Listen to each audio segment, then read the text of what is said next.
It's almost hard to not come to the conclusion that you simply do not know how many of your symptoms are related to food until you address your food. Right. And it is madness, isn't it, that people still go to their doctor today all over the world and they're being treated for symptoms that may well be related to food. Not always, but until you change the diet, you don't know. And I always say, listen, let's just figure out, as we've spoken on your show before, that these four pillars: food, movement, sleep, and stress. And let's just start with food. Let's just get these things all cleaned up as much as we can. And then let's see what's left. And a lot of the time, there's not much left, right? A lot of the time you realize, oh, wow, these are downstream symptoms from me not paying attention to the creation of health in my body. But of course, leads to that wider point, Mark, doesn't it? Whereby we're not taught as Western medical doctors how to create health. We're simply taught to treat disease. That's right. That's right. I mean, that's exactly it. You nailed it on the head. If you go to the doctor and say, gee, I want you to help me optimize my health or create great health, they go, well, gee, you don't have any symptoms. Your labs are normal. Your exams are normal. There's nothing wrong with you. So go home, and if you're really feeling bad, then it must be you need Prozac. And the truth is that most people want to understand how to feel better and not just survive, but thrive. And for me, the goal here is to teach people how this meat suit that we've got works. We've learned a lot through science, a tremendous amount through medicine, but we haven't gotten into the clinic yet. Yeah. We haven't gotten into the average doctor's office yet. And so what we're trying to do is change that from 17 years to 17 seconds and get people quickly to kind of understand, here's how your biology works. If you had $1 million racehorse, would you feed a McDonald's a Big Mac and a fries and a Coke? No, you wouldn't. But that's what we do to ourselves. It's what we do to our kids. We wouldn't feed to our dog what we feed to our kids. Yeah. We literally would not. And so why do we think it's okay to feed to our kids? It's because the culture and predominantly the food industry has made us believe that it is good, that convenience is good, that it should be fine if it's ultra processed, that it's safe, it's shelf stable. If it's in the food, it's got to be safe because the government must be protecting us. Well, that is not true. The government is not protecting us, and especially in the United States. I think it's better in Europe.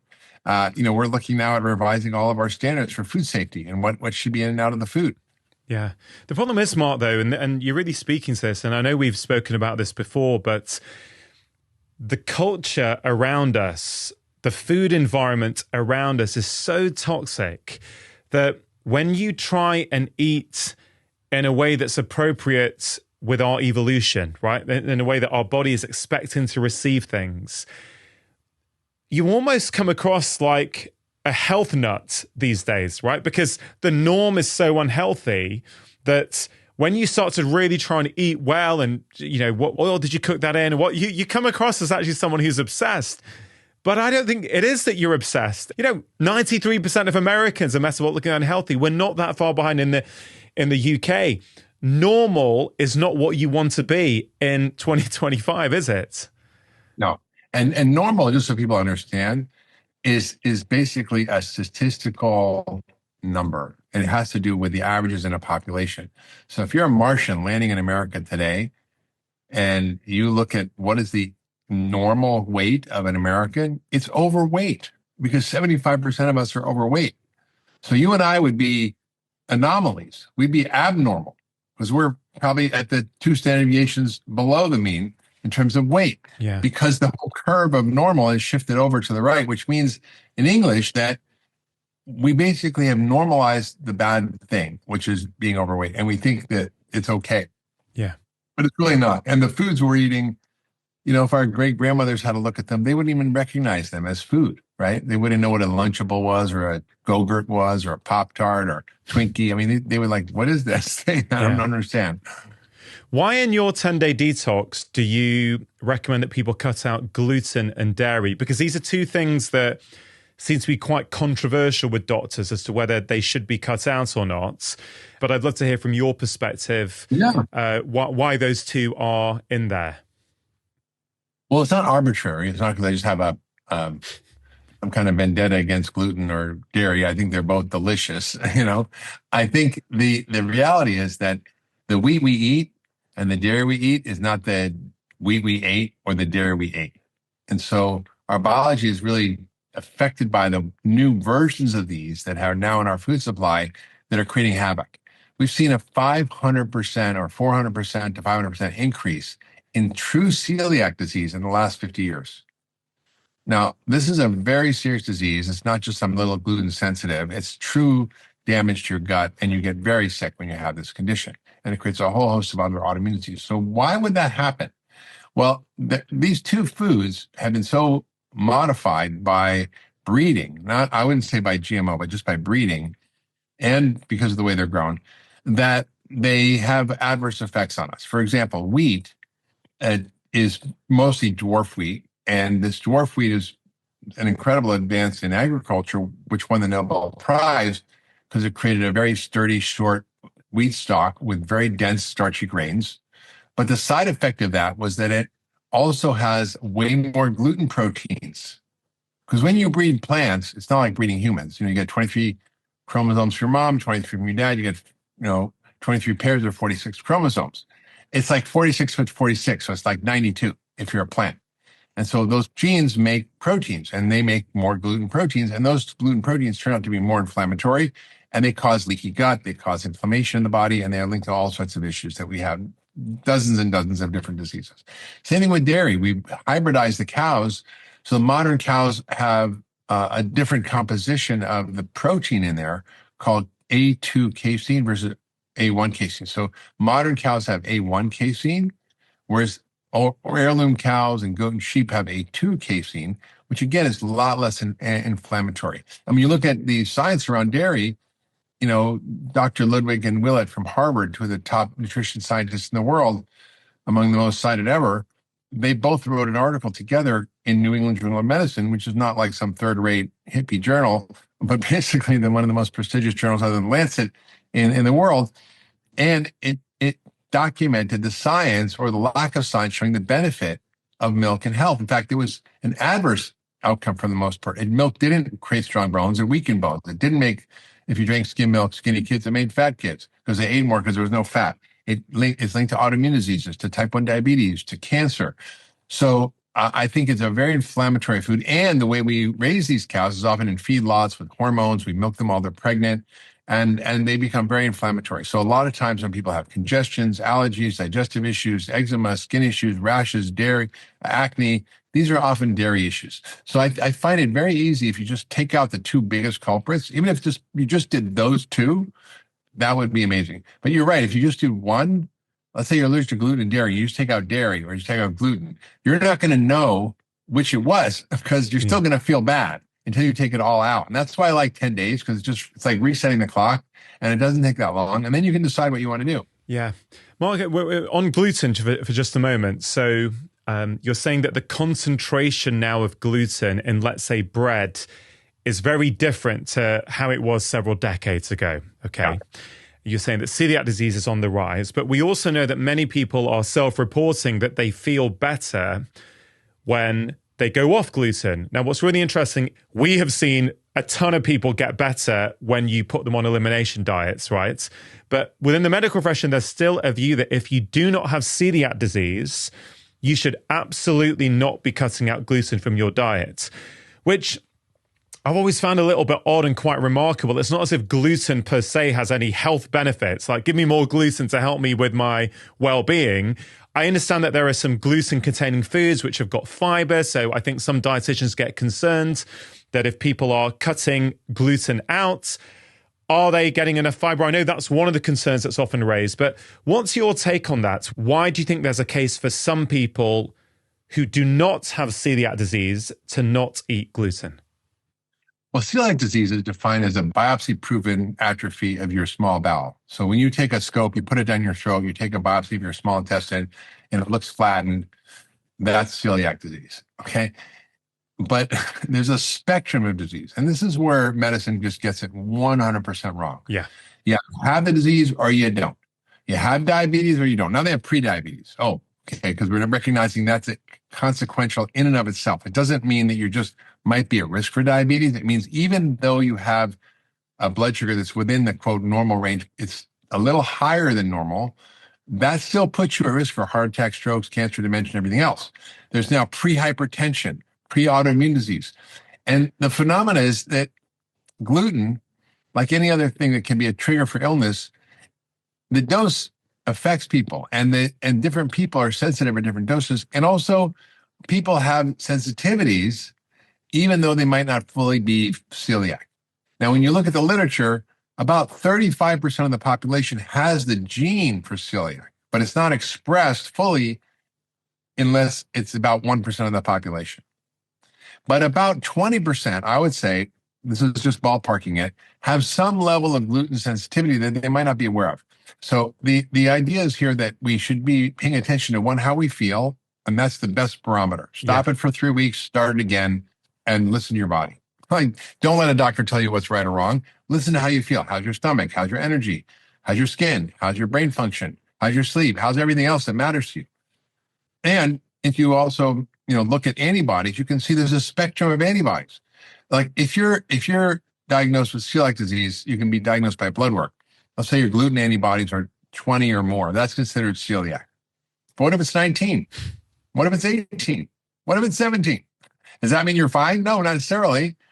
If it's 0, you're probably okay. And I see many patients with 0 antibodies, but I also see a lot of people in that gray zone. And so if you're in that gray zone, it's worth doing an elimination diet to see if you're going to be affected by it or not.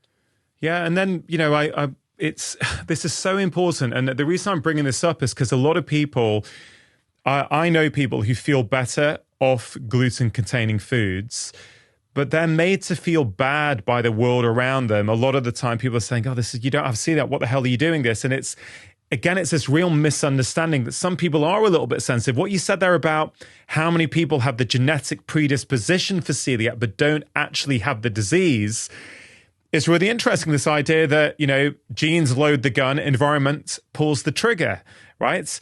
My dad had lupus. So he had antiphospholipid antibodies. He had 15 years, with kidney failure and the autoimmune disease lupus. I know I've got the genes that predispose to autoimmune disease, right? Including celiac.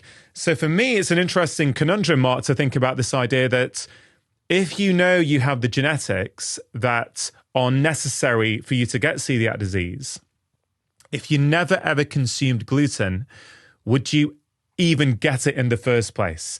And again, these aren't the sort of things that we think about in medicine, but people think it's a restriction. Oh, it's too hard for people. But wait a minute. How do we know what's too hard for people? Let's give people credit. A lot of people are proactive about their health and actually are very happy to make changes when they know there's a benefit, right? Totally. I think, like I said, it's so important for people to pay attention to their own bodies, and doctors can be a good influence and can provide lab testing and guidance. But at the end of the day, you should be the CEO of your own health. Yeah. And you should be the one who's in charge of your biology, and you should be the one doing an N of 1 testing, which is probably the most valuable testing you can do. I want to talk about testing because I know you're really excited about a new project that you've been involved with for a little while now. Just before we get to that, though, I heard on a recent interview, Mark, that your daughter is at medical school. So My question to you is, given how much information you've put out into the public domain over several decades now, you've been trying to change public's perception of health, medical schools, governments. Have you seen any evidence with your daughter that what medical students are being taught has changed? No, 0. Really? No. I asked my daughter, what have you learned about nutrition? Well, we learned about amino acids and fatty acids. I'm like, what are you going to tell your patients to have for lunch? Nothing about nutrition, nothing about the microbiome, nothing about insulin resistance, nothing about environmental toxins, some of the most important drivers of the disease we're seeing today in modern society that doctors who are being trained today learn literally nothing about. Or if they learn anything about it, it's in a very academic way that's not clinically relevant, and they don't know how to address or treat or monitor. And so it's sad. I mean, she's going to become a surgeon where she really doesn't have to worry so much about it, although it does matter for surgery because you want your surgical patients to be healthy going in and going out. And so it matters on their health and their health status. But I think that it's sad. And so one of the things I'm working on is helping try to mobilize the U.S. government to mandate that nutrition training is critical for undergraduate and postgraduate education for medical doctors and residents. And hopefully that'll come to fruition, but it's going to be a pushback. Yeah. It's interesting though, even this idea of nutrition education is challenging, isn't it? Because there's lots of different approaches to nutrition education.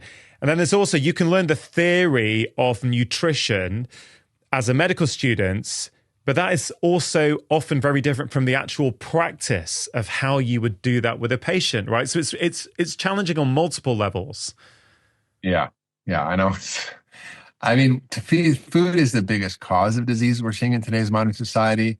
It's the biggest cure, and doctors know nothing about food. It's tragic. It's really tragic. Now, Mark, one of the things we've been talking about throughout this conversation is this idea that things are not black and white. And when you go and get your blood tests done at your medical doctors, usually, certainly in the UK, you're told it's either normal or abnormal. So I have used this example before on the podcast, but for anyone coming to this podcast for the first time, I want to just sort of frame it. And then I know you're doing a lot of work in America to try and change this. In the UK, we have different cutoffs for prediabetes to you guys in America. I believe in America, an HbA1c of 5.7 is prediabetes. Is that right? That's right. Yeah. So here, it's not until 6, right? So, for anyone who doesn't understand, right, type 2 diabetes is a condition where you have chronically elevated blood glucose. And the way it's diagnosed is with this blood test called the HbA1c, 2 to 3 month average of your blood sugar. In the UK, 6.5 and above, I think like America, is considered type 2 diabetes. 6 to 6.4 is considered pre-diabetes, which basically means, Mark, there will be hundreds of patients today in the UK who have got an HbA1c of 5.9, and they will be told that that is normal, which is crazy because in America, that would be pre-diabetes. So just you go across the pond, and here it's considered normal. But talk to me about this black and white issue in medicine and how you're trying to address this with your company Function. Well, thank you. So yes, with Function Health, which is a company I co-founded that allows people access to their own health data. It's a health platform where you can get over 110 biomarkers for your health and get a deep dive into everything from hormones to nutrients to metabolic health to cardiovascular health to thyroid health, sexual health, to your nutritional levels, toxin levels. And it's a much deeper dive than you get when you go to your average GP and get, 19 blood tests, which is your blood count, your chemistry, and your cholesterol, and maybe urine tests. And those are only abnormal when you're really sick or in the hospital, except maybe cholesterol. And it's kind of crazy that we have, only this limited data set we look at when there's literally thousands and thousands of blood biomarkers that can be tracked. And there's many, many that aren't tracked that are really critical for disease. But when you look at this continuum concept, we worked with Quest, which is a reference laboratory in America. And what was really interesting is they have data on thousands and thousands and millions of people. And they can analyze that data. And we were told, speaking back to the A1C, we were told that anything over 5.0, forget 6.0 or 5.7, just 5.0, there's a linear and steady progression of abnormal cholesterol or lipid biomarkers as your A1C goes up. So the more abnormal your blood sugar is, the worse your cardiovascular risk is from 5.0. Even if the key point there for me, for people is, even if your result is considered normal or in the normal range, you're still at increased risk. I think there's really good research showing that an A1C of above 5.3 sequentially starts to increase your all-cause mortality, which is crazy that these have been reported as normal. Right. It's totally true. And I think, we have the data on this. It just takes a long time to change. For example, in America, and we measure insulin, which is part of the key function panel. We measure your metabolic health. You're not just your cholesterol, but your particle size, the quality of your cholesterol, your ApoB, which is a very important predictor of your risk factor. It's probably one of the most predictive, more important than your LDL cholesterol, which is what everybody's testing. Look at statin therapy. When we look at the biomarkers, we're seeing insulin, which I think is probably one of the most important biomarkers. And it's less than 1% of all tests that are done in America by doctors that are sent to Quest, according to Quest. The insulin reference range they have is 18 as normal. And anything above that is abnormal, and anything below is normal. It should be 5 or less. Now, why do they say it's 18? It's because everybody in America is insulin resistant and pre-diabetic pretty much. So it's going to be skewed to being, quote, normal to be having high insulin, but it's not optimal. So we in Function Health actually provide for $499 easy access to 5 minutes sign up online, 15 minutes in the lab. You get a deep, dense data dump of your own biology and also explanations of what it means and what to do about it, not just what drug to take, but how do you change your diet for this and what types of exercise will help and how do you navigate stress and sleep and what are the right supplements that help modify these pathways.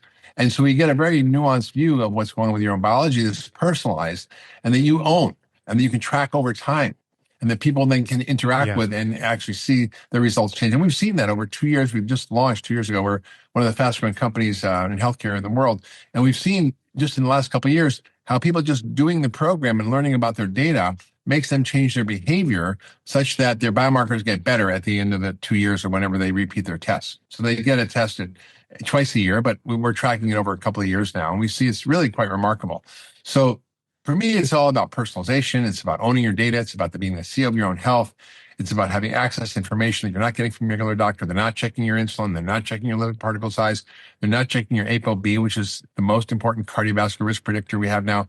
It's not checking your sex hormones. It's not checking your thyroid antibodies. It's not checking autoimmune disease. We're seeing, Rungan, 33% of we have 150,000 members now. 33% have a positive ANA, which is a pre-autoimmune marker. 13% of thyroid antibodies, meaning their body has an autoimmune thyroid disease attacking their thyroid, making them feel bad. 46% have ICRP, which is inflammation in their body, which we know is linked to everything from depression to dementia to cancer to heart disease to pretty much everything that we have in our modern society. And we're seeing 67% with nutritional deficiencies. So we're like finding all these things that are latent and that are causing people to have FLC syndrome or feel like crap that they actually, if they knew about, could do something about. And that's really the whole purpose here. Yeah, Mark, there's a couple of really interesting things there for me. Okay.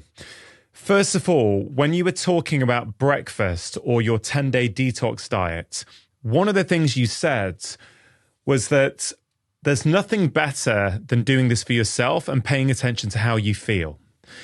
And you were also talking about this idea that actually, you can wait for the medical system to change or medical training to change. You could be waiting a very long time. And so why not take control, as you say, be the CEO of your health, start to do things. So people are doing that already with wearables, right? So a CGM, a continuous glucose monitor, of course, can be a fantastic way of you kind of looking at your own breakfast and going, well, what is that doing to me, right? Is it spiking my blood sugar into the diabetic range every morning when I have my cereal, or is it relatively flat? I've been experimenting with this new product called Lumen, this breathalyzer where they can tell you whether you're burning fat or carbs, depending on the combination of oxygen and carbon dioxide, which again, it's about this personalization. I, like you, am very health conscious, but even doing this has helped me change my behavior with my dinner, what time I have it, because I want to be waking up burning fat. I don't want to be waking up burning carbs, right? So there's this wider point here that we now are living in a world where we can start to take control of our health. Now, of course, we might need education on what all these markers mean, but that seems to be one of the key things that you're trying to do with Function. You're basically saying, listen, and I appreciate it's only available in America at the moment. And so we have a different model here with the NHS, which we can talk about. But of course, in America, you're saying for $499, you can have a ridiculous amount of blood testing done, which is going to give you, I guess, a bit like an MOT for your car, where you're literally looking under the hoods. You also mentioned autoimmune disease, right? So if you could just touch on that for a minute, Mark, because I think people who listen to my show are understanding that blood sugar is on a continuum and pre-diabetes and type 2 diabetes is very late. You want to get involved much earlier than that. I don't think there's as much awareness of that with autoimmune disease. And you said quite an alarming statistic there about how many people who've done the test with Function Health have got evidence of being on that autoimmune spectrum. So could you just speak to that for a moment, please? It's a third of everybody we've tested out of 150,000 people. That's shocking. And I don't know why. I think it's a combination of reasons, but I'm delighted to announce that AG1, the daily health drink that has been in my own life for over 6 years now, have updated and improved their formulation based upon the latest science. And to celebrate, they're giving my audience a very special summer offer. Some of the upgrades include more magnesium, which supports muscle function and improves the ability of your nervous system to relax, and also 5 strains of bacteria instead of just 2 to reflect the latest advances in microbiome science. It also contains key nutrients like vitamin C, biotin, niacin, vitamin B6, riboflavin, thiamine, zinc, and folate in bioavailable forms the body can easily and readily utilize, maximizing their potential benefits. Nutrition can often seem really complicated. What diet should we be following? What supplements should we be taking? And I think that's one of the main reasons I really like AG1. They make it really simple for you to be the best version of you. Over 70 ingredients, 1 scoop, once a day for less than a cup of coffee. So if you want to support your health 7 mornings a week, get started with AG1, and right now we have a very special limited time summer offer worth £58, which is around $80 US. To get 10 free travel packs instead of the usual 5, and an awesome welcome kit containing your shaker, scoop, and canister with your first subscription, go to drinkag1.com/live more. You know, we think, oh, one day I get lupus, one day I get MS, one day I get rheumatoid arthritis, or one day I get whatever the autoimmune disease is, ulcerative colitis. And the truth is that this is a continuum. And when you're a good functional medicine doctor, you're taking a person's history from even before they were born. What was their mother's pregnancy like? What did her mother eat? What was the birth? Was it a C-section? Did they not get inoculated with good bacteria to colonize their gut microbiome where 60% of your immune system is? Did they breastfeed or not? And if they didn't breastfeed, what happens to their microbiome? Not a lot of good things. Did they get colic? Did they have infections of like ear infections? Did they take antibiotics? Did they have any gut issues or eczema or asthma or any of these things when they were younger? We often see the same story and unfolds over time. And by the time they're in their 30s and 40s, that's when autoimmune disease kicks in, particularly more in women than men.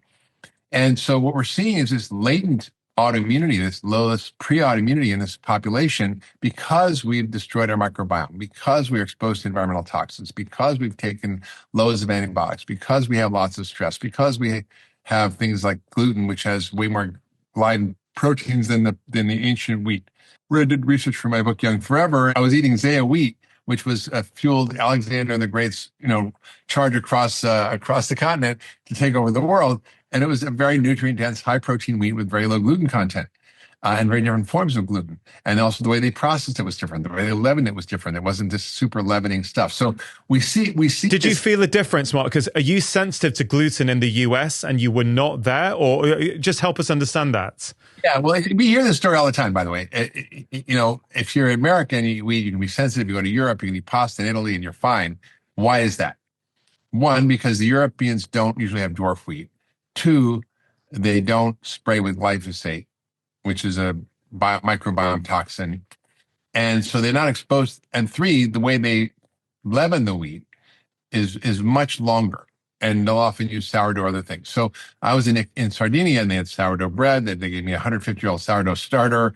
They had various kind of grain called grano capelli, which is, I'm pronouncing it terribly, but it's basically this form of wheat, this ancient form of wheat used by the shepherds in Sardinia when they would go out for long distances.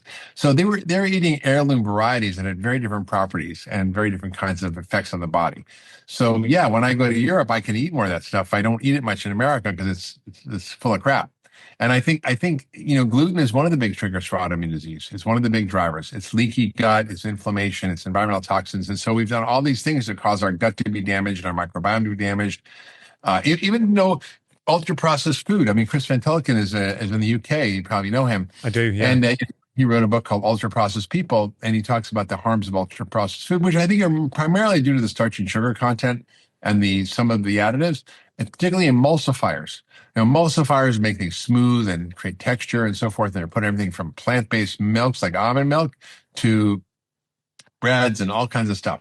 And so these emulsifiers, they damage the gut and they cause leaky gut and they cause autoimmune disease. And we're eating 60% of our diet in America as these foods. Yeah, I think a lot of people don't realize, when I think about this, I think about this idea that, let's say gluten, for example. So you're saying the gluten now is much more concentrated than it used to be, right? So that the amount you've been exposed to has gone up, but also our defenses, our microbiome is completely different from how it used to be, right? So I think it's possibly not just how gluten has changed, it's also the fact that the defenses in our body, the fences that would protect us, have been decimated, as we've covered on the show many times, how modernity has negatively affected the quality of our gut microbiomes, which is why, of course, there's so much focus these days on gut health. But Mark, if someone, let's say they do the function test and they realize that they're in that cohort who already has evidence of early autoimmunity, what can they then do? Great question. Great question. So what's different about function is that the intel inside is really about the future of medicine. We can create a great tech platform. We can create a great user experience. We can create great interactive tools. We can create AI and machine learning and all these wonderful things. But if all we're doing is doing the same medicine better, we're not really advancing the paradigm very much. We're not really going to impact health that much. We're going to fix things around the margins, like rearranging the deck chairs on the Titanic. Probably not the solution here. What's really different was function health focused on root cause medicine. So if you have an autoimmune disease, rather than saying, oh, you have rheumatoid arthritis, take steroids, take anti-inflammatories, take biologics, take these drugs to shut off the immune system, we ask a different question, which is why? So traditional medicine is the medicine of what? What disease do you have and what drug do I give? This approach, root cause medicine, is really about why. Why do you have this? And what's going on? And so for autoimmune disease, it's a myriad of things, but we know the triggers for autoimmune disease. One is our microbiome and disturbances in our microbiome and leaky gut. That's probably the number one cause. And what causes a leaky gut in a lot of cases is gluten. And if you look at gluten, it can account for dozens, probably 100 different autoimmune diseases. And if you just look at the New England Journal of Medicine paper that's written 30 years ago, they listed 55 different diseases that could be caused by celiac or gluten issues. It can be environmental toxins. They call these autogens. So autoimmune inducing toxins. So it can be pesticides, can be heavy metals, can be glyphosate. They can cause autoimmune disease. It can also be infections. We know that infections like Epstein-Barr will cause MS, for example. So whether it's a toxin, an infection, a leaky gut, a food sensitivity, an allergen, gluten, we now can start to dig around. It can even be things like Lyme disease, or it can be mold. All these things can trigger autoimmune disease. So we need to be able to investigate what these are. And Function Health provides you with a roadmap, which you will not get from your traditional doctor, on how to identify these problems and then what to do about them. And if a basic approach doesn't work to getting to the root cause, yes, then you need to go to the doctor. You might need medication, and that's fine. But it's really about starting with the right first principles of why, not what. I want to talk about protein, Mark. Protein is something you've written a lot about. And I know it's a divisive topic, right? So I wonder if you could help walk us through it. And, you shared before in this conversation that one of the things you've changed as you have got older is you brought in resistance training into your life, which has made a big difference. So maybe just talk to us about this sort of area and why it's so important for aging. Well, I think the protein conversation is super important. I think it's polarized and it's ideological, unfortunately, but it should be scientific. People think being a vegan is the way to go for longevity. Others think that you should be eating more protein. And I think there's a lot of confusion out there. And part of it has to do with beliefs and ideology. And I'm not going to get into all that. I do think that you can be a healthy vegan, but it is a lot of work and you need to know what you're doing and you need to supplement with certain things that can protect you from the challenges of being a vegan, which is getting adequate levels of certain amino acids for protein synthesis and muscle building, certain nutrients that are deficient. It's not easy, but it's doable. So I'm not saying I'm opposed to it. I'm just saying it's a harder road to hoe in terms of longevity and well-being. So when you look at protein, the feeling is that in the longevity community that we should potentially be vegan because we don't want to overstimulate a particular pathway, one of the hallmarks of aging, which we call mTOR. Now, this is one of the 4 nutrient sensing pathways in our body that samples the environment and the food we're eating and regulates all sorts of biological processes. And this is really the meta hallmark. This is the one that's, I think, the most important, which is how food interacts with our biology to create health or disease or longevity or early death. And so mTOR is stimulated by protein, and particularly by animal protein, because it has higher levels of an amino acid called leucine. Leucine is so important for tripping the switch that builds muscle. So I'm just going to stop for them for a minute because I want to emphasize how important muscle is to longevity. Without muscle, your metabolism goes down, your stress hormones go up, you become more insulin resistant and pre-diabetic, you become more inflamed, and it's this whole cascade of phenomena that occur because your muscle gets replaced with fat. So the key is to build and keep and increase muscle if you can as you get older to enhance longevity. And that you have to do that by tripping the switch of mTOR to build muscle. The problem is if you do that all the time, if mTOR is always stimulated, you actually don't give your body a chance to engage in one of the most important processes that are important for longevity, which is what we call autophagy. Autophagy means self-cleaning or self-cannibalism or self-eating, literally like Pac-Man. And this is a good thing because our body has the ability to go and recycle old parts, to get rid of old proteins and old cells and clean them up and actually, build new stuff, which is great. It's like recycling plastic bottles and making clothes out of it, right? So we have that internal system in our bodies that we have to turn on a regular basis in order to clean up and prevent rapid aging. So that's a good thing. And the way you activate autophagy is by inhibiting mTOR, which means don't give it food or protein, which is a good thing. So what do? Do you not eat protein to turn on autophagy, or do you eat lots of protein to build muscle? Well, the key is both. You need, like any system, you need sometimes it on and sometimes off. You need to sleep and you need to be awake. I mean, it's basically how the body works.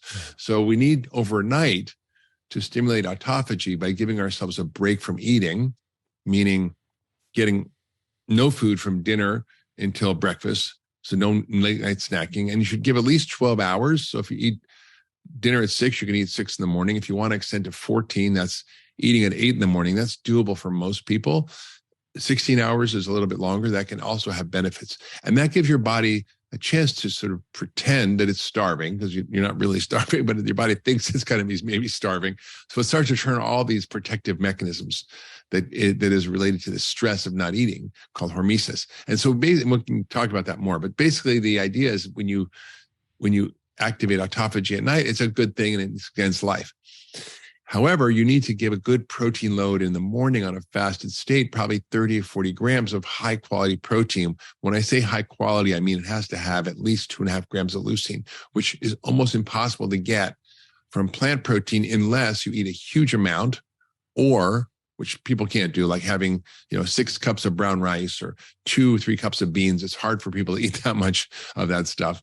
And then you can add the leucine to a plant protein, but you actually have to get the leucine to turn on this. So you can have plant protein powders that are supplemented with amino acids, or you can just have a whey protein shake, or some animal protein, eggs or chicken or fish or whatever you want to eat, and that will turn on mTOR and build muscle. And then if you fast and then load up with protein in the morning and do the resistance training, maybe before you do your protein load, that's the best strategy. And that's how I built muscle, which I basically would be in this fasted state. I would work out and do my half-hour band routine. And then I would have a good protein shake with 40 grams of protein and a bunch of other goodies in it to help me build muscle. And it really works. And it works even despite the fact that as you get older, you get something called anabolic resistance, meaning your body is more resistant to building muscle. So you have to work harder and take more protein. So as we get older, we need more protein and we need more high quality protein. And I think that's really the clear evidence from the scientific literature about what we need to do.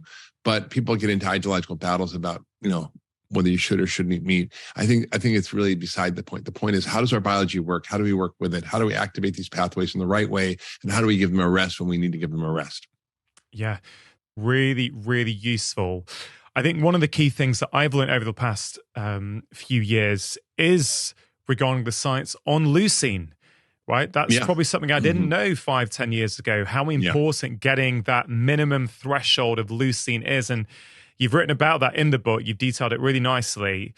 And, you shared last time you came on this podcast that you have been vegetarian and I think vegan in the past. Yeah, I was. So, and I was pretty much more vegetarian when I took the 40-year-old picture. So I was kind of vegan vegetarian. I was a skinny kind of guy and my body totally changed, which I couldn't do 10 push-ups when I was 50. Now I can do, 80 push-ups without rest. So wow. The body can do that. Yeah, that's incredible, right? You're getting stronger as you age. So a few things there, Mark, I just wanted to clarify. So for someone, and I guess anyone who listens to my show regularly will be familiar with this idea of time-restricted eating or intermittent fasting.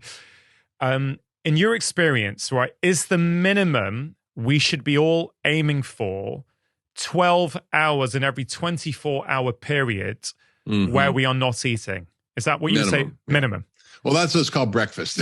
I get it. The fast, right? No, I get it. These days we call that fasting, but that, and maybe 40, 50 years ago, that was probably the norm for most humans on this planet. In fact, when you were on your travels, Mark, could you share what you observed with respect to meal timings? Because those guys, I'm guessing, haven't heard the latest podcast on time-restricted eating or intermittent fasting, right? What were they doing naturally, would you say? It was interesting. They would basically, have a relatively light breakfast, and they would eat a big lunch. They would kind of take a nap, and then they would wake up and they would work till late, and they'd have a sort of light dinner, and then they'd be up late, like 1 or 2 in the morning. It was a very different lifestyle than I'm used to, but they managed to do it. So there's no one way to do it. If you're living a European lifestyle, they tend to have these sort of more relaxing, connected, them 2-hour lunch. You go to certain places in Italy and everything is shut down. Like the post office, the grocery store, like literally everything shuts down for hours in the afternoon, which you would never see in the West. I mean, in at least the United States. So I think they kind of built their culture around these times of rest and connection and meal time and pleasure. And I think that plays a huge role in it. Yeah, I think that's a really important point, Mark, when we try and study these different areas around the world. It's very hard to take one thing in isolation and go, implement that, right? It's the totality of everything they're doing, totally. all the inputs they're putting in. And so I agree with you. I think for most people in the West, aiming for a minimum 12 hours in every 24 hours it's a really good starting point that most people can do. And as you say, you can increase it up a little bit. And for some people, they're going to get all kinds of benefits. And the other key to that, Rangan, is to not eat for 3 hours before you go to sleep. So give 3 hours between when you finish your meal and when you go to sleep. That's really important because you need to metabolize and digest your food. Otherwise, you store it and it accelerates aging, and your body's in a fed state, not a fasted state when you go to bed, and that's not a good thing. There's a lot of interest in society about trying to find what is the perfect diet. What is the diet that humans are meant to eat? And I know, you've written about diet countless times. How many books have you written now? It's nearly 20. 18, I think. 18, yeah, was right. funny, yeah. And they're still absolutely fantastic, and really, really helpful. I guess the point I'm trying to get to is something I've been thinking about for a while, Mark, is that all we can ever do is find the right diet that works for us at that point in our life, right? Mm-hmm. Absolutely. And what you're speaking to, and you detail the Protage study in the book, what it showed, which is very, very powerful. But we're almost making a case, I think, that as we get older, potentially we need to increase our protein intake. Is that something you would agree with? Absolutely. Even the study that most vegans quote that show that protein is bad for you show that as you get older, it's actually important that you increase your protein intake. So, what people don't understand is that the recommended amounts of protein are the minimum amount to not get a deficiency disease. So how do you not get protein deficiency, which is a very serious disease? You have to eat 0.8 grams per kilo. But that's like how much vitamin D do you need to not get rickets? Probably 30 units. How much vitamin D do you need to optimize your immune system and to prevent cancer and heart disease and all these other benefits? Probably 2,000 to 4,000, maybe, 10 to 100 times the minimum amount. Yeah. So I'm not saying you should have 100 times the recommended dietary allowance of protein, but you need more than the minimum amount. And for people getting older, it shouldn't be probably 0.8. It should be more like 1.6. And if you're doing a lot of vigorous activity and strength training, you can even have more. So I think both because there's resistance to the effects of eating protein, meaning you need more protein to get the muscle building effect, and the fact that as we get older, we need to make sure our protein needs are met. We do need more protein as we get older. For someone who's listening, Mark, and goes, okay, I understand that. Okay, I'm going to increase my protein a little bit. But I'm not sure about strength training. I like going for walks. I hear you, but I'm not interested in that. I'm not worried about That was me. Why is it so important that people don't neglect resistance training, particularly as they get older? Yeah, that was really, that was me. I hated the gym. It was smelly. I didn't want to go in with all the, big guys who were intimidating and lifting all these heavy weights. And I was a skinny guy. So I just kind of didn't go. And I knew I recommended it because the science was clear, but I was kind of resistant to resistance training. And I decided I was going to do it. And I hit 60. I was like in my 59th year. I was like, okay, I'm going to 59. I probably should get on it now. And I started to do it. And it was really life-changing. And I think that most people don't realize the impact of strength training on your balance, on your mobility, on your function, on your metabolism, on your overall well-being, on your hormones. Sex hormones decline as we age, so strength training boosts those. So it has so many benefits that if you want to live a long, healthy life, aside from cutting out sugar and starch, probably the other most important thing is resistance training. If you just get two things from this podcast, is to understand that you need to dramatically reduce or eliminate starch and sugar from your diet, and to start resistance training in some form. It could be body weight, it could be bands, which I do, it could be weights, but make sure you work with someone to do proper form and so forth, so you don't hurt yourself when you're starting out.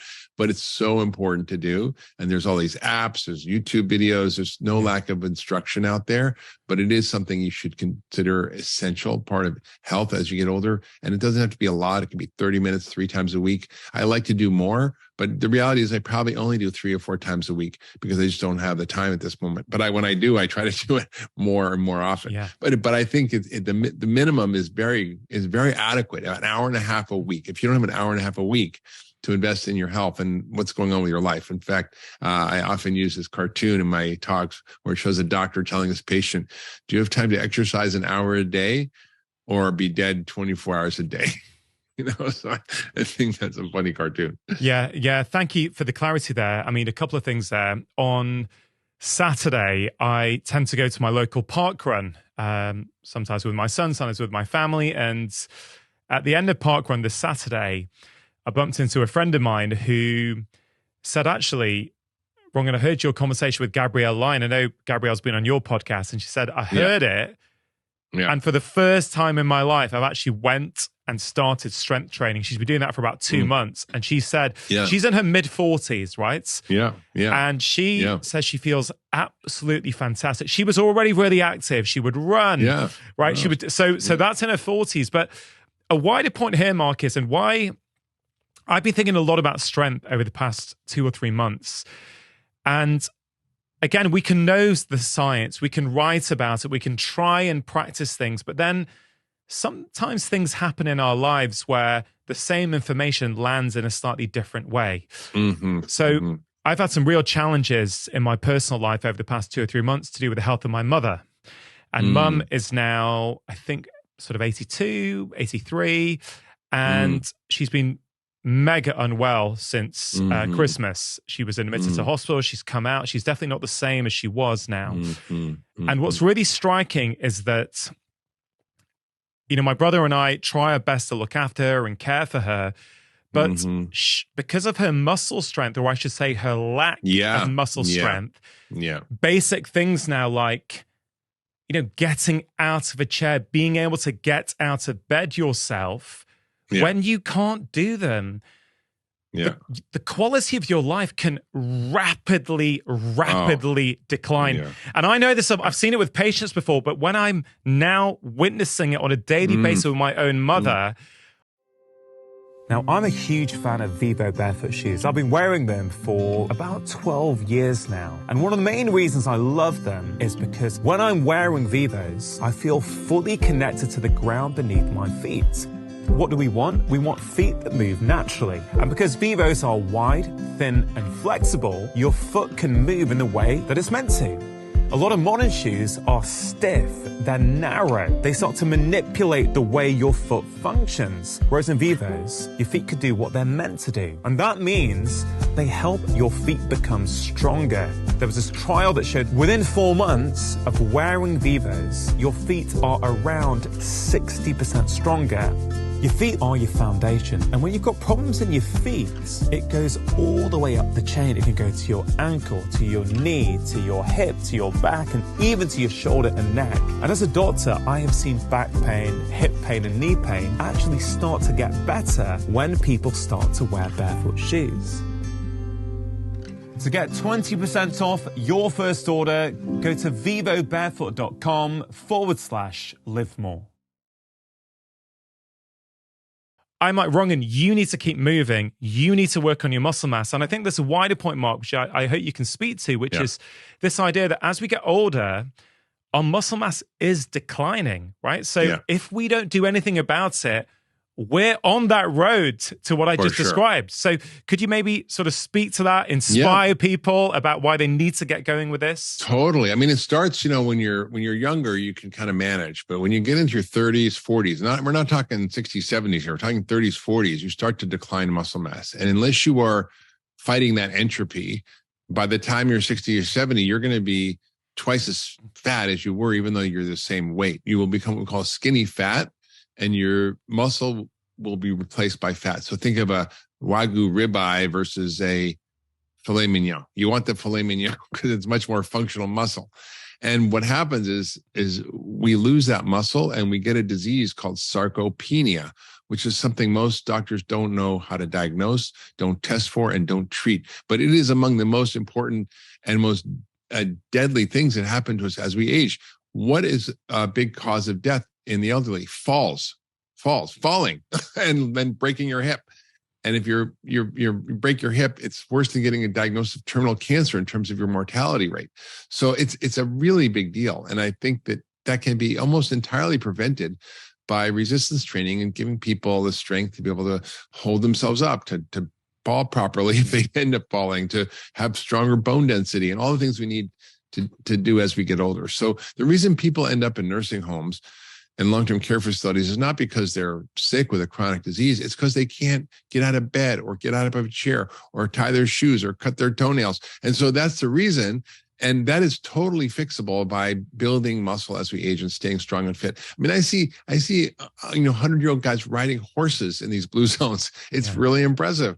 Most people wouldn't even go out without a walker at 100 years old, or if they can get up at all, or if they live that long.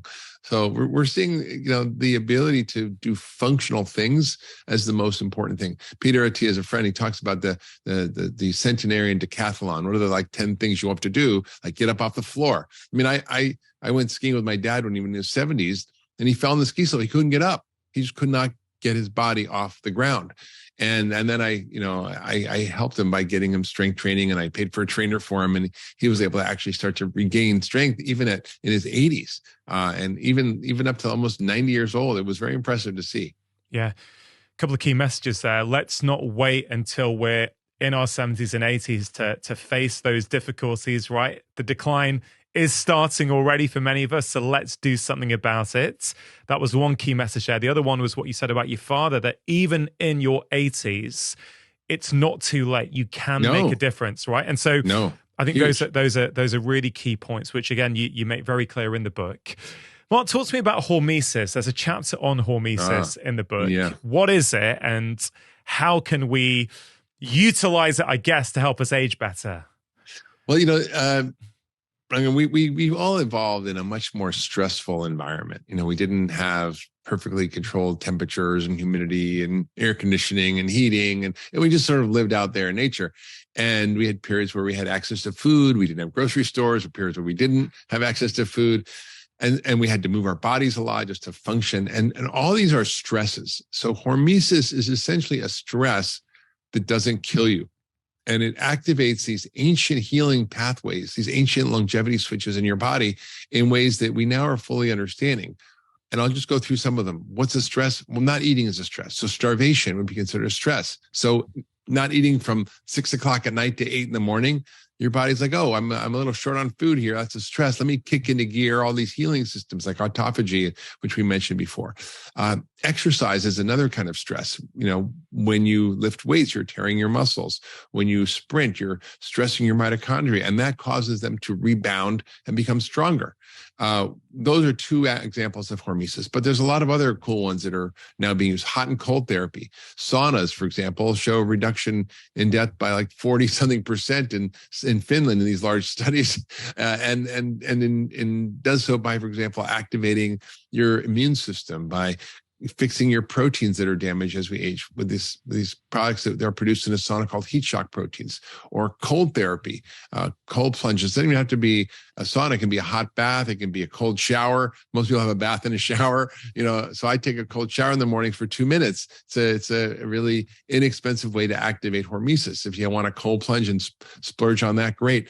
And those are powerful, but I just, fill my bathtub full of cold water, and if you live in a warm climate, you can throw a couple of bags of ice in, and then sit in there for 3-4 minutes. That activates these healing things in your body. And there are also other forms of hormesis that are phytohormesis, plant foods that have little stress molecules that they make to defend themselves. When we consume those in small amounts, they kind of trigger these healing responses, and many of them through these hallmarks of aging. For example, fisetin, which is from strawberries, helps you kill zombie cells. And quercetin also helps to reverse your biological age for working on your epigenetics and reduces inflammation. So there's all these compounds that we can consume from plants that do this. And then there's some other kind of more advanced therapies like hyperbaric oxygen therapy or hypoxia therapy, where you reduce oxygen levels. These are stresses on the body, and it can actually help to activate longevity pathways. Like in Israel, they did a study on hyperbaric oxygen, and they found that it increased telomeres and killed zombie cells more than any other treatment.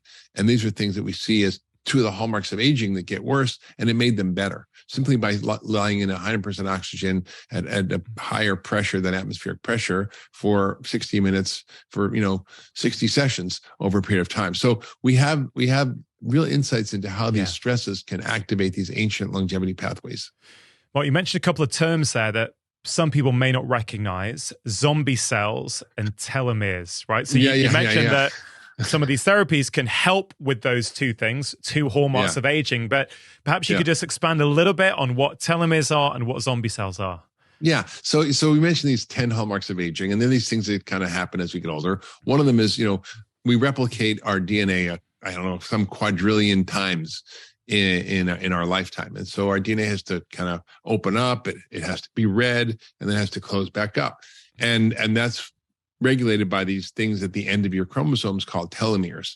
As they keep replicating, there's a little bit that gets cut off each time, and they get shorter. They're like the little caps on the end of your shoelaces that prevent it from unraveling. And when they get too short, you end up having problems, and that shortens your life.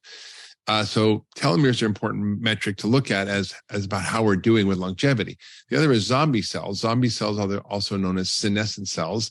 And normally, when cells have gone through their normal process of doing what they do, they die off. And we have a process to do that in our body called apoptosis, which just means you kind of explode the cell and you die and you eat all the parts, and it's sort of a recycling system. But sometimes those cells don't die. and they become zombie cells. And those zombie cells produce all these inflammatory chemicals that go all over your body, and then they kind of make other cells zombie cells, and it creates this whole zombie apocalypse inside and end up with this state of accelerated inflammation. And that's why we call it aging, inflammaging. So senescent cells are things that can be changed or gotten rid of through some things like hyperbaric oxygen or certain senolytic therapies that can be from plant compounds that we can use. So maybe even drugs will be senolytic drugs. We're learning more about this as we go on, but these zombie cells are not good for you, and hyperbaric oxygen can help to get rid of them, which is great.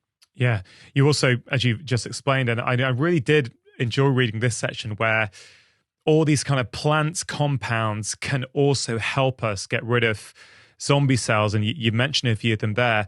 In that section, Mark, you wrote quite a provocative sentence. What's new? Yeah, what's new? But it really got me thinking. It's quite a beautiful statement, actually. You believe we co-evolved with plants to borrow their medicines to keep us healthy. Talk to me about that. Yeah. Well, like guinea pigs don't make vitamin C. Humans don't make vitamin C. Many other species of animals do.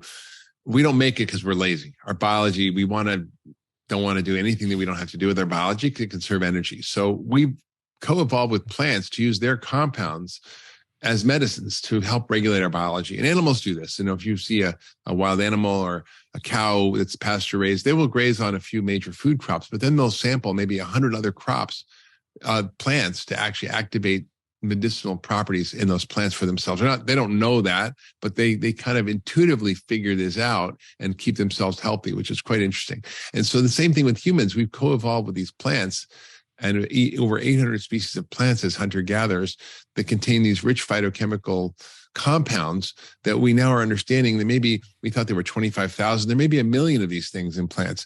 And we're starting to catalog them and understand their mechanisms of action, how they work. When we say food is medicine, that's what we mean. We mean inside the food we're eating, there are medicinal compounds that our body uses to activate various pathways. For example, one of the key findings, for example, around longevity was the activation of sirtuins. Sirtuins is one of the 4 longevity switches that are in the hallmark of aging called deregulated nutrient sensing, meaning how do we sense our nutrition environment and how do we regulate different processes based on whether we're eating the wrong stuff or the right stuff.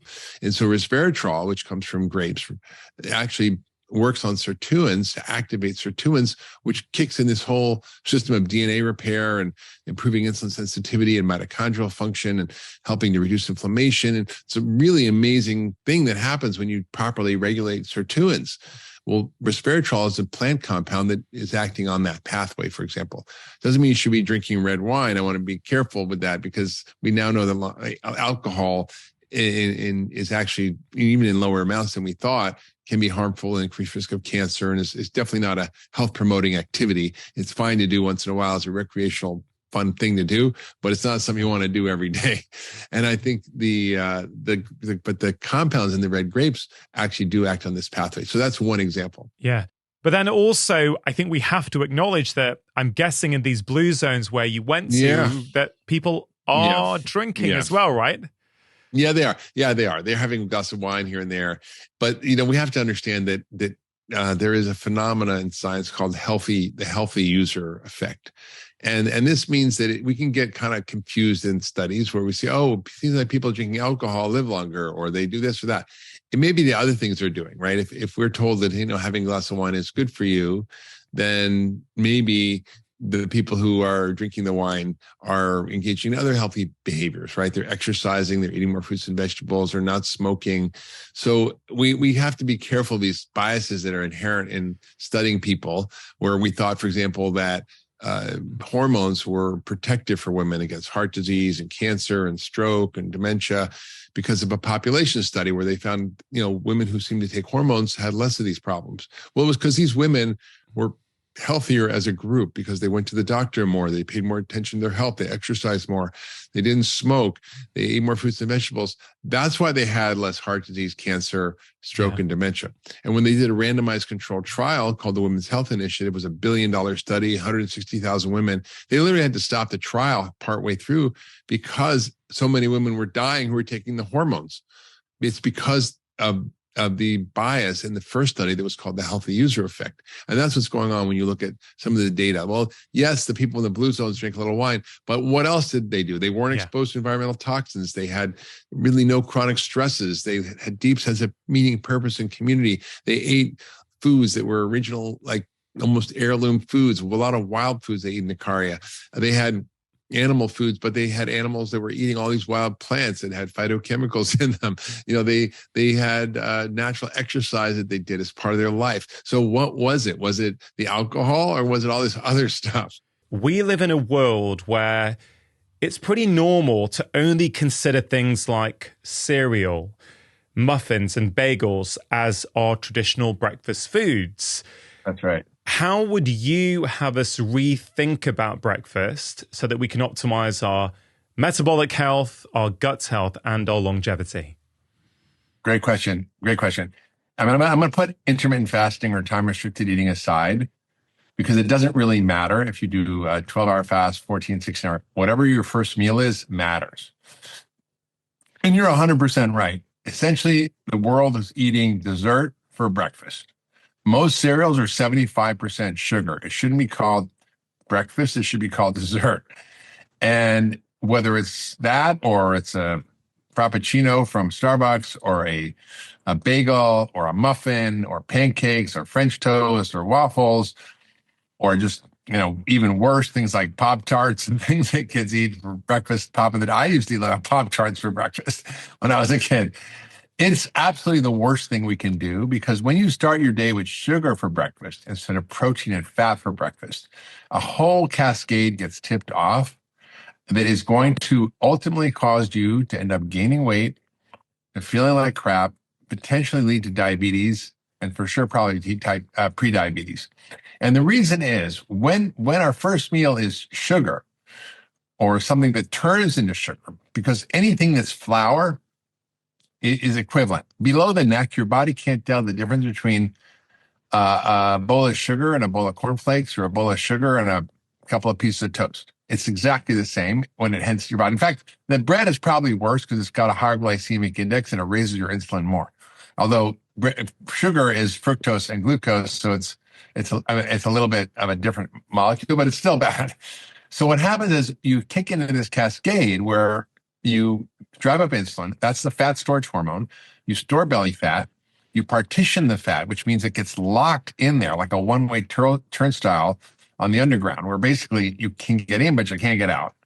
So the fat gets locked in there. It slows your metabolism, and it makes you hungry. So if you have oatmeal for breakfast, which we think is a healthy breakfast, it's kind of the least unhealthy of the unhealthy breakfast. It's not as bad as sugary cereals or a muffin, but it still raises your insulin, raises your adrenaline, raises your cortisol, raises your blood sugar, raises your triglycerides, and it then causes this spike in insulin and then a crash in your blood sugar. And that leads to this kind of up and down craving cycle that we all experience, and we end up eating more. So if you have, for example, looking at a study from Dr. Ludwig, it was a brilliant study. He gave people an omelet, steel-cut oats, or instant oatmeal. 3 breakfasts, same calories, so identical calories. They were overweight young kids. And they then put them in a room and they said, okay, eat these breakfasts, and then whenever you're hungry, hit the button, tell us, we'll bring you more food. The kids who had the oatmeal ate 86% more food in that day than the kids who ate the omelet. And the kids who ate the steel-cut oats ate 56% more food than the kids who ate the omelet. So whether it's steel-cut oats, you can modify steel-cut oats and put nuts in there. You can put butter in there. You can put flax seeds in there. You can put fiber in there. You can change the composition. But at the end of the day, the glycemic load of your meal matters the most. And you want to start the day with protein and ideally fat. So it could be a protein shake with some MCT oil in it. It could be an omelet with avocados and tomatoes, and olive oil. It could be a nut shake that I talked about in my 10-day detox diet, which essentially you put seeds and nuts and good fats in there with protein and fiber and some frozen berries. It can be delicious. It doesn't have to be bad. But what it's going to prevent you from doing is ending up in this roller coaster of blood sugar swings, of cravings, of overeating, of eating too much sugar and starch, craving carbs, of gaining weight, of getting belly fat, of getting in this cascade of metabolic dysfunction, which is terrible in America. It's 93% of us are somewhere in that continuum. I don't know what it's in the UK, but you guys are probably not far behind us. And so it's pretty bad. And so the best thing you can do for yourself for breakfast is to start the day with protein and fat. It's interesting that both you and I are very passionate about root cause medicine. We're always thinking, well, how do we get to the root cause of this problem instead of just suppressing symptoms, often with medications? But if we think about breakfast, it's looking at root cause through a slightly different lens. It's almost like a root cause behavior that if we don't get right has multiple downstream implications for the rest of our day. Do you know what I mean? It's like quite similar. Absolutely. And absolutely, it's a slippery slope. When you start your breakfast with sugar in any form that we talked about, it's going to create a day where you're going to end up in a metabolic cascade that is undermining your health. It's making you hungrier. That's making you crave more carbs and sugar. It's making you eat more food in general. And ultimately, day after day after day, what's going to happen? You're going to gain a lot of weight and you're going to gain belly fat and you're going to get into this metabolic crisis, which we see so much of the world in today, which is the spectrum of prediabetes and type 2 diabetes. When you were talking about all the consequences of starting the day with sugar, two of the things you mentioned were adrenaline and cortisol. Now, that's really interesting, isn't it? Because people, they might go, belly fat and triglycerides, which is a harmful form of cholesterol, but adrenaline and cortisol are stress hormones. So what's the relationship between our breakfast and our stress levels? Great question. So Dr. Ludwig, in this study, he hooked these kids up to an IV and he would draw their blood very frequently. And he could see the response in their blood of all these biomarkers, your blood sugar, your insulin, your adrenaline, your cortisol, or your triglycerides and other things that change quickly. And what he found was that the kids who ate sugar for breakfast, and when I say sugar for breakfast, I mean oatmeal and steel cut oats, which isn't half as bad as most kids are eating. What happened was the cortisol went up. So when you eat sugar and starch, it's like a stress on your body. The body perceives it as a physiological stress. It's not a mental stress, like where someone's yelling at you, or you're in a fight, or you almost, get an accident, you feel this rush of cortisol and adrenaline. It's a physiological response to eating a food that creates higher levels of these stress hormones in your body. And again, that's bad because when you have higher levels of cortisol over time, one, you gain more belly fat, you get high blood pressure, you get diabetes, you lose muscle, you lose bone density, you cause cognitive impairment. It can lead to dementia over time when you see high cortisol levels. And we see this, it shrinks the hippocampus, the memory center of the brain. And so you end up in this horrible kind of snowball effect. And it's not just the sugar, it's also the cortisol. So you want to eat a diet that doesn't stress you out, basically. Yeah, I mean, that's crazy, isn't it, to think about this idea that our breakfast can literally stress our body out. Again, it's just broadening the lens through which we look at food. Food is not just calories, it's not just energy. As you've said, for many, many years, food is information. And in fact, if I have it here, in your last book, for me, there was a real magic in that book that I really enjoyed. And one of the things you wrote in that book was the single biggest input to your biology is what you eat every day. And the information in that food is changing your biology in real time. That's what you're talking about, isn't it? 100%. Because remember what I said about this study. They were identical calories. So even though there was the same amount of energy in the food, the information in the food was different. And how that information was translated into biological signals was different depending on the quality and the type of food that we're eating. Yeah. So the information is changing your hormones, it's changing your brain chemistry, it's changing your microbiome, it's changing your immune system, and many, many other things, your mitochondrial function, your stress hormones, your insulin hormones, your sex hormones. All of that's affected by what you're eating. And people don't understand that. They think, it's just calories in, calories out. You want to lose weight, eat less, exercise more. Unfortunately, that blames the victim. And it's not such a simplistic view. Yes, energy matters and energy calories matter, but you have to understand it's the quality of the calories that matter. And so when you focus on what you eat, you don't have to worry so much about how much you eat. Yeah. And there's been many, many trials by David Ludwig and others looking at basically unlimited calories, but changing the composition of the diet so that the information is different. So you can do a calorie restricted diet, it's, for example, low fat versus a low starch sugar diet. that's unrestricted calories, and the group that has the unrestricted calories will eat less and be less hungry and weigh less at the end of the study and have better metabolic health. Yeah. Mark, I want to make sure that everyone listening or watching really understands the gravity of what you're saying, okay? Now, there's a few things you mentioned. You mentioned bread sometimes is worse than sugary cereal. You mentioned oatmeal, which a lot of people consider to be a healthy breakfast. So let me just zoom out a minute and go, if 93% of Americans are metabolically unhealthy, and let's say it's probably not quite as high, but comparable in the UK and in many other countries around the world now, is it that these foods are particularly problematic on the backdrop of poor metabolic health, i.e., if you went to a population somewhere where they were in exceptional metabolic health and they were exquisitely insulin sensitive, do you think they could eat those foods like bread and oatmeal without it having those negative consequences? Yes, but. Yes, maybe for a few days. But after a few days, what starts to happen is you start to adapt to this different diet. I mean, look, there were populations that were exquisitely metabolically sensitive, like the Pima Indians in Southwest America, where there was zero diabetes, zero obesity, zero heart disease, zero metabolic dysfunction at the turn of the 1900s. And now 80% have diabetes by the time they're 30. They're the second most obese population in the world after the Samoans. Why? Because the government of the United States gave them government surplus food, which consisted of three main things: flour, white sugar, and white fat, otherwise known as Crisco or shortening. And those three things really were the death of this population.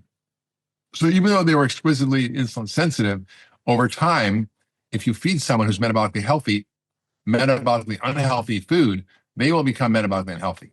Even myself. I mean, if I'm fit and I'm healthy and my insulin level's low and my A1C is really low and my blood sugar is good and my blood pressure is good and my triglycerides are low and my HDL is high, all that could change if I just started a diet of the average American person, which is 60% processed food and 152 pounds of sugar and 133 pounds of flour a year. So if I ate that much of that stuff, I guarantee you I would not be looking like I do now.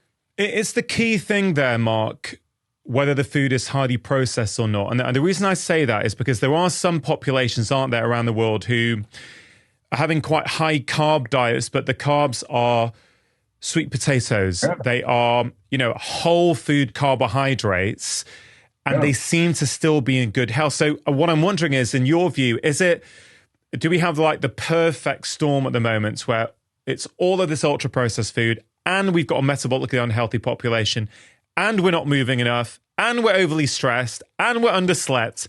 You put all these things together, and would you even say that some of us are unable to tolerate even whole food carbs? Or is it just the ultra processed carbs that are the main issue?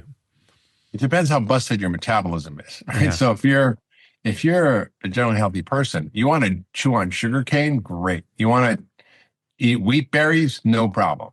But when you start consuming larger amounts of flour and refined sugars, because these are refined foods, they're highly processed. Now, they may not be ultra processed in the sense of deconstructed and put in strange forms and had all kinds of food additives and what we call ultra processed food. But even so, they're highly refined foods and they're quickly metabolized and absorbed.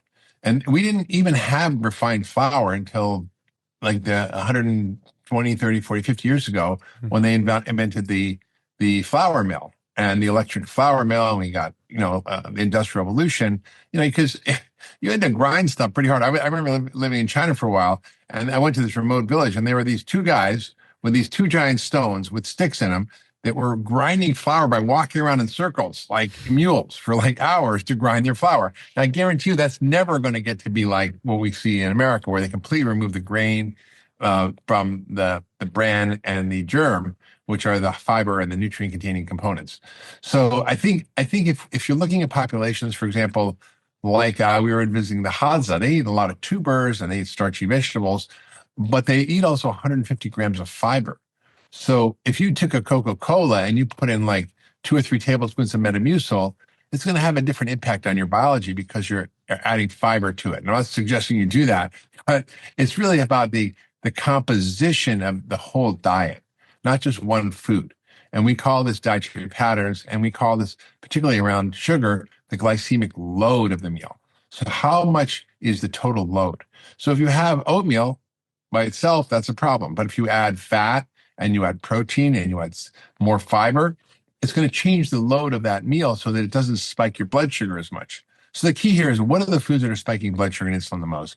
And if you're susceptible, and there's probably 75% of the world's population is susceptible to this because we were hunter-gatherers, because we were in adaptive diets, sugar starch diets, we're going to end up in trouble. Now, certain populations are much worse. If you look at the Native American population in the U.S., indigenous populations, if you look at Pacific Islanders, the East Indians like yourself, even at lower weights, you're going to get metabolic dysfunction. That's why there's such high rates of diabetes and heart disease in India. If you look at African Americans, Asians, even at lower weights, will become metabolically dysfunctional when they eat a diet that's high in starch and sugar. And you can say, oh, look, the Chinese, they ate so much rice. They did. But I traveled and lived in China. I speak Chinese. I understand the culture. And, you go see these skinny Chinese guys eating giant bowls of white rice. But what you also had to understand was that they were out there in the rice fields 12 hours a day working their butt off, so they burned it all off. Yeah. It's interesting. We're seeing more and more endurance athletes, competitive athletes, winning triathlons for years and, all kinds of things coming out now with prediabetes or type 2 diabetes, which is really shaking things up for people because these guys are considered healthy. They're exercising loads. They're competing at a high level. I'm not saying everyone, but many of them are having these highly processed, high carb diets because they've been told that this is necessary to fuel them. But for some of them, it's coming at quite a serious consequence. Yes, maybe a gold medal, but at the same time, 20, 30 years of living with type 2 diabetes, right? And then you've got to go, well, is this a good trade? Might there be another way of doing this? And I know Professor Tim Noakes is doing a lot of work on this and trying to show that maybe there are other ways to have elite performance which don't necessarily require these high carb diets. Exactly. Yeah. I think, Peter Attia gave a great TED Med talk years ago where he talked about, he was just an endurance athlete. He would swim from Los Angeles to Catalina Island, which is extremely far in the ocean, and do all these endurance sports. And he was using all these goos, which is pure sugar, and found out he had prediabetes. And how does an endurance athlete have prediabetes? Well, if you're constantly loading your body with insulin, spiking sugars, you're going to end up with kind of marbled muscle. You're going to end up with a little bit extra belly fat, and that's all it takes. Yeah. There's very interesting theories around sort of sugar and starch, but the trick is when you start eating these foods, it starts this cascade where you get hungry fat. David Litvak talks about this. So the belly fat, the fat around your middle, is actually hungry fat, and it makes you hungry. Again, it's stored in there because of the insulin. It doesn't get out easily, and so it slows your metabolism, and you end up in this, horrible cascade where it's a vicious cycle. And the only way to break it is to stop eating those starches and sugars for a period of time. And it's really why I created my 10-day detox diet, to get people to reset their metabolism. And it's basically getting rid of starch and sugar, having nuts and seeds, which have some starch, and you can have some berries, which have some sugar, and lots of fiber, and lots of vegetables, and good quality fats, and good quality protein. And what happens to people is they can get off all their meds in a few months if they stick to it, because we see these dramatic shifts in their biology very quickly. People don't realize how biologically addictive some of these foods are. According to the Yale Food Addiction Scale, which is a validated metric that's used by Yale University and the food addiction program there to understand how to evaluate if someone's a food addict, just like if you're an alcoholic. And what they found is, and this is a global study of, I think, I don't know how many, it was like dozens of countries. And they found that 14% of the world's population is biologically addicted to food. Not just I have a few cravings for candy, but like biologically addicted.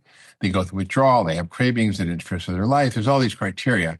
And 14% of kids are also food addicted. Now, 14% of adults are alcoholic, but 14% of kids are not.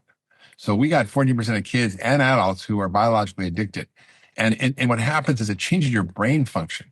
Again, it's a very elegant study done. I call it the milkshake study, where they looked at a group of overweight guys, and they did two different milkshakes, and they did a washout period in between where they weren't, eating anything except their normal diet. The first milkshake was, and they were identical in calories, in protein, in fat, in carbs, in fiber.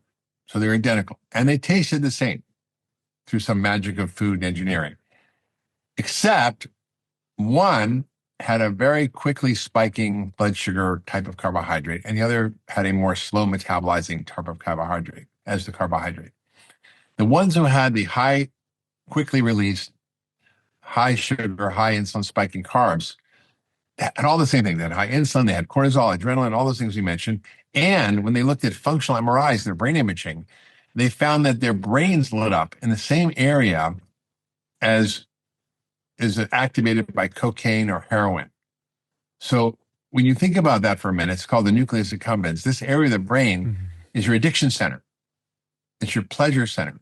And so when people were eating this basically sugary milkshake, it lit up the addiction center in the brain. Now, for some of us, we may be able to manage that. Just like some of us can have a glass or two of wine, we don't become alcoholics, and other people do. There's some genetics involved in this. But it's important to understand that these foods are highly regulating many aspects of your biology, including your brain chemistry. Did you say that it was 14, as in 14% of children are showing signs of being addicted to foods?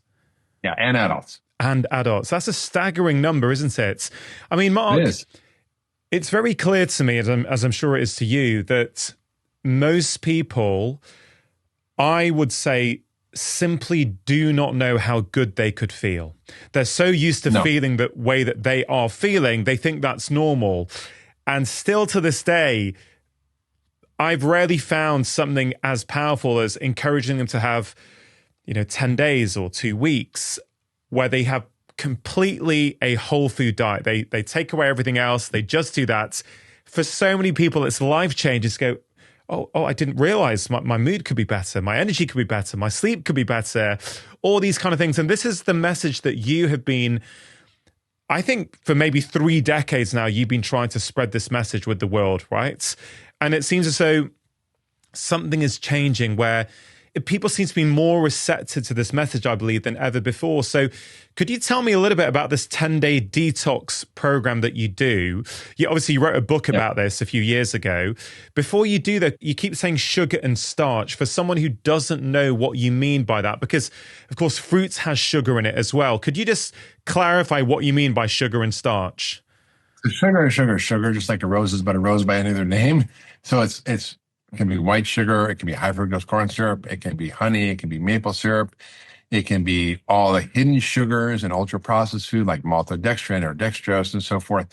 There's a million names for sugar, and you can literally, I think there's 50 different names for sugar that the food industry has come up with, because at least in America, you have to put the major ingredient first and then all the following ingredients after in an order of quantity. And so if you come up with 5 different kinds of sugar, then you don't have to have sugar as the number one ingredient of food, which most food is the number one ingredient. So sugar is basically sugar. Flour is basically what I'm talking about when I talk about starch.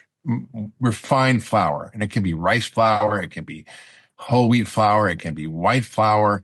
But flour, for the most part, unless it's whole grain bread like they have in Germany, where you need a meat slicer to cut it, it's pretty much quickly absorbed starches. It's broken down, it's pulverized, and it's not needing digestion in order to be absorbed, and it just quickly spikes your blood sugar. So that's what I mean by starch and sugar. Now, sweet potatoes are starch. You can have, for example, a big starchy white potato. Probably not a good idea, but a small little tiny red potatoes or purple potatoes, what they have like in South America, they never had diabetes down there. They weren't obese. They ate potatoes, but they were a different kind of potatoes. They're called fingerling potatoes. Yeah. So that's kind of what I mean by starch and sugar. Now, I'm a practicing physician. So what I see is that people have come with a whole host of different ailments. They're inflammatory problems, primarily obesity, diabetes, autoimmune diseases, digestive disorders, mood disorders, depression. These are all inflammation diseases, and they manifest in different ways in different people. But what I realized was that most people, if you remove the inflammatory foods and added the anti-inflammatory foods back in, that in a very short time, they would feel different. Now, most people walk around with what I call FLC syndrome. That's when you feel like crap.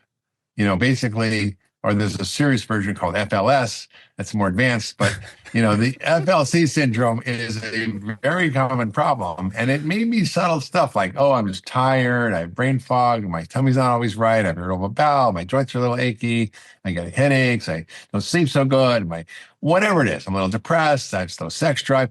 It doesn't matter what the problem is. If you reset the body, I call it turning the body back to its original factory settings. It can happen very quickly. And it's just amazing to me. If I hadn't seen it literally tens of thousands of times with my own eyes, I would not believe it because it's so powerful and it's so simple. And so after doing this in my practice with patients for years and years and years, I'm like, I can't see that many patients in my lifetime. If I see 20,000 patients in my lifetime, that's a lot. But there's millions of people suffering. So I wrote this book, The 10-Day Detox, which lays out what to do for 10 days. Because I figured people can do anything for 10 days. If I say the 10-year detox, people are not going to do it. If I said the 10-month detox, the 10-week detox, they wouldn't do it. But essentially 10 days, you take out sugar, starch, ultra-processed food, alcohol, caffeine, and you eat real food. Lots of vegetables, lots of nuts and seeds, lots of good quality protein, lots of good fats, avocados, olive oil, etc. And some maybe starchy vegetables, but not too much. And you can also have berries, which are low starch fruit.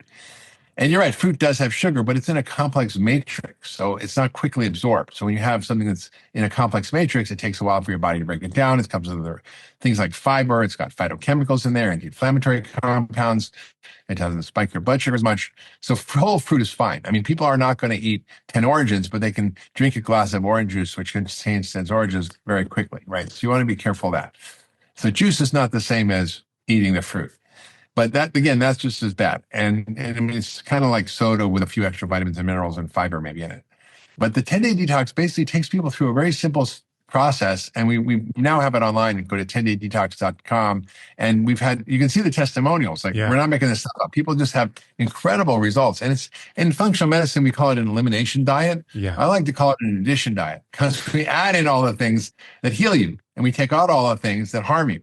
And it's really that simple. So you take out all the things like dairy, gluten, sugar, grains, beans, processed food, and you see what happens. Now, then you can add things back and see how you feel. So maybe after 10 days, you feel great. You want to keep going, you can. If you want to try to add things back, you can start to add things back slowly, 3 days at a time, and see what's triggering you. You go, oh, I added back wheat and gee, my stomach ache come back, or my headaches came back, or I added dairy back and I started getting pimples again. My skin was all clear.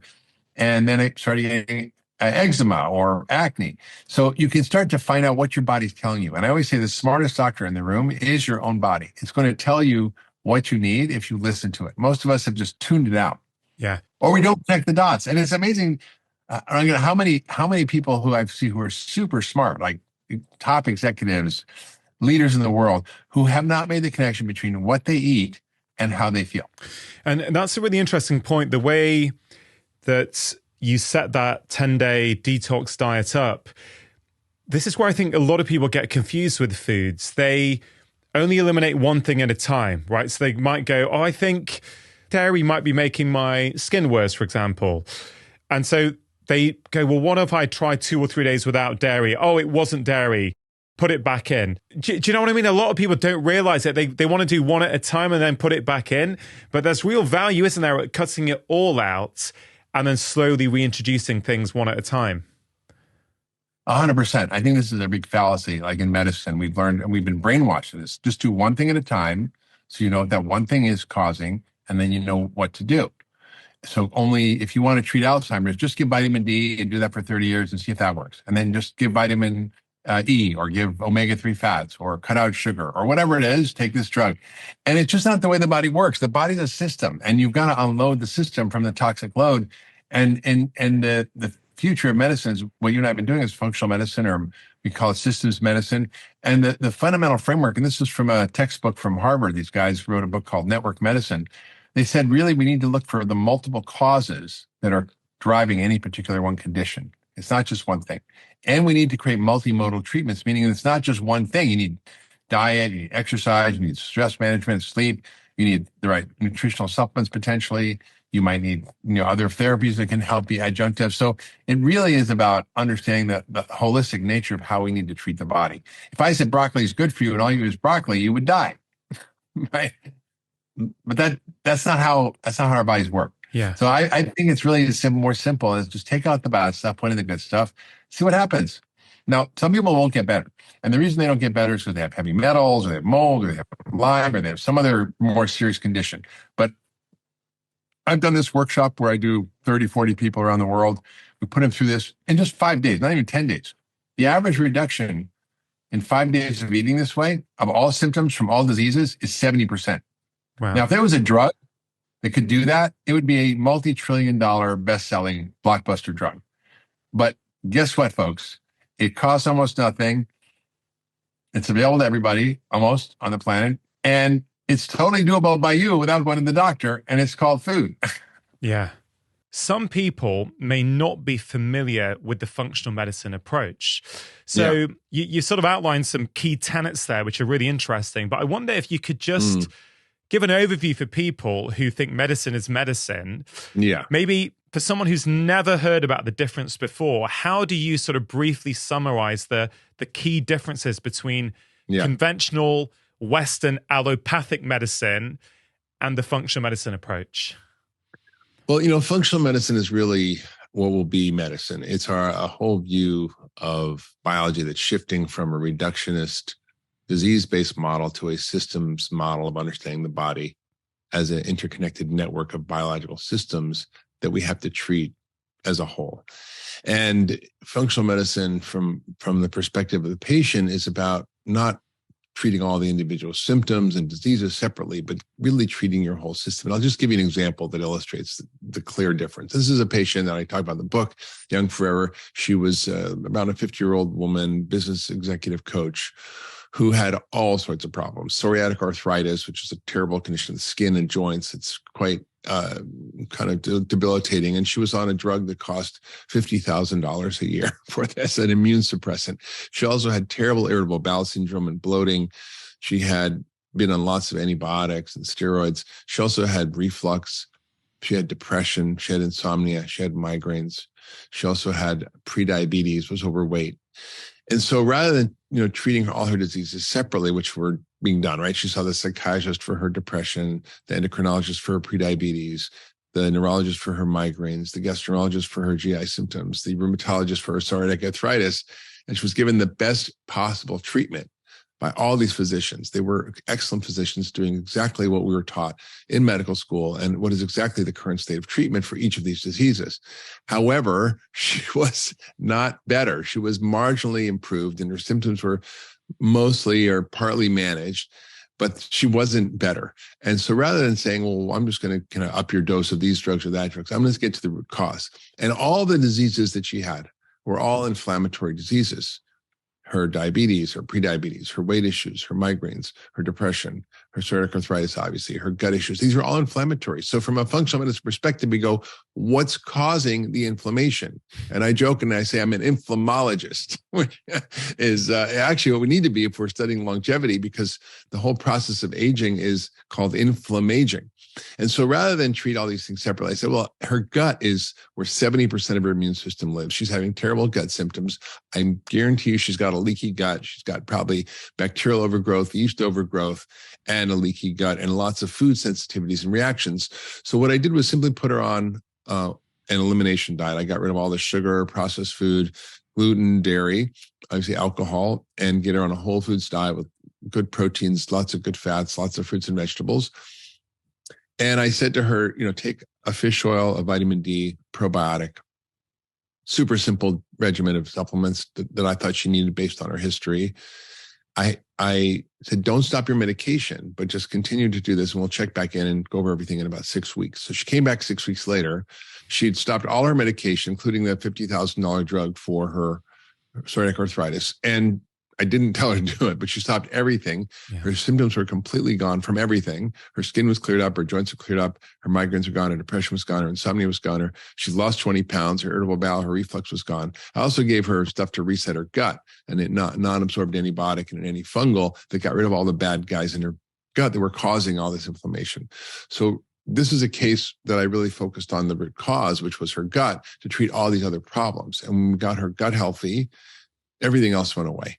So when you create health, when you create a healthy system, take out the bad stuff, put in the good stuff, the body has a chance to repair and renew. And that's what's really the exciting part, Rangan, about the longevity research, is that now we understand that the body has this extraordinary ability to renew, repair, rejuvenate, and reverse our biological age. Just as our skin has the ability to heal when we cut it, our body has that innate healing system. We've just done everything possible to interfere with it, to impede it. And the book, Young Forever, is really a roadmap. And how do you actually activate these ancient embedded healing systems in our body that can reverse our biological age and make us younger as we get older? Yeah, that was brilliant. It's a really great summary, and it really showcases how this systems approach that you have been, talking about for many, many years now, beautifully fits alongside the new science of longevity. And I think that was one of the really rewarding things about reading Young Forever was that, yes, this systems biology approach works beautifully for aging. It's the same approach in many ways that you've been talking about, and I've tried to for many years now.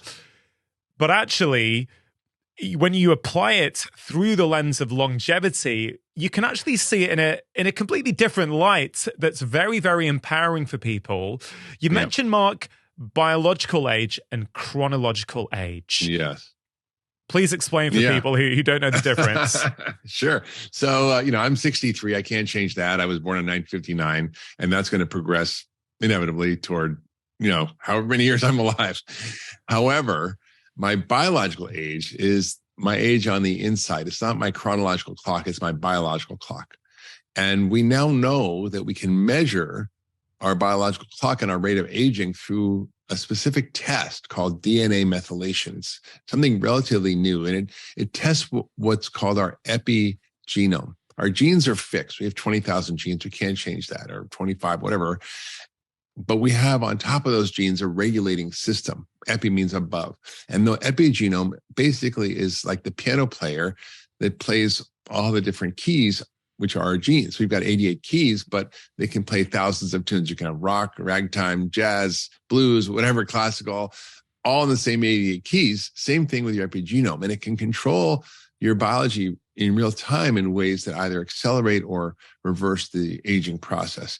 And now we know that a lot of the interventions that we discuss, whether it's diet and exactly what to eat, how to eat, and so forth, exercise, the types of exercise, stress reduction, sleep, environmental toxins, nutritional level, our microbiome, all these things influence our epigenome and can change it either into something that's causing us to age fast or slow, or reverse our biological age. So if you're eating ultra-processed food, you're not exercising, you're under tons of stress, you're not sleeping, you're nutritionally deficient, you're exposed to toxins, guess what? Your epigenome is going to be bad. You will be older than your chronological age as opposed to younger. So we know through interventions, even short interventions of, for example, 8 weeks, of aggressive lifestyle and dietary change with functional medicine, you can reverse your biological age by 3 years.